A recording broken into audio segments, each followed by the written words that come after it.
আমি দুজন স্কেটিংকে পেয়ে গেলাম। আজকে তারা নতুন করে স্কেটিং শিখছে, ব্যায়ামকে শিখিয়ে দিয়ে দেবো কীভাবে স্কেটিং করা যায়। তারা এখন স্কেটিং করে আমার দিকে আসতেছে।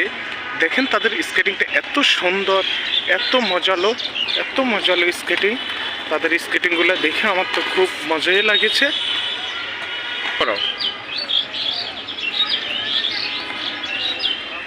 এখন আমাদের সামনের দিকে আসতেছে। আসলে ওরা খুব সুন্দর স্কেটিং করে আমাদের দিকে আসতেছে।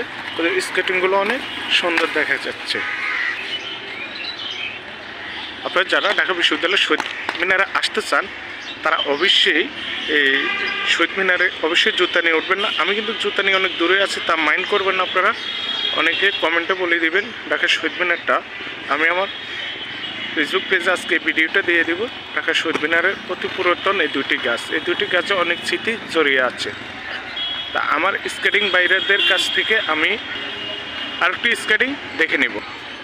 ঠিক আছে, থ্যাংক ইউ। এই পর্যন্ত আমার ভিডিওটা। সবাইকে অসংখ্য ধন্যবাদ আমার চ্যানেলটি সাবস্ক্রাইব করার জন্য, আর আমার চ্যানেলে কমেন্ট এবং কি আমার পেজে ফলো করার জন্য। আমি আপনাদেরকে আমার যে পাশে ঢাকা বিশ্ববিদ্যালয় এবং কি তার অপোজিটে ঢাকা মেডিকেল, তার অপোজিটে আছে ঢাকা বিশ্ববিদ্যালয় এবং এখানে আছে শহীদ মিনার। আপনারা শহীদ মিনারটা দেখে এবং কি চারপাশে পরিদর্শনগুলো মোবাইলের মাধ্যমে দেখতে পারতেছেন। ওকে, ঠিক আছে, থ্যাংক ইউ। আমার চ্যানেলটি সবাই সাবস্ক্রাইব করে দেবেন। আসসালামু আলাইকুম।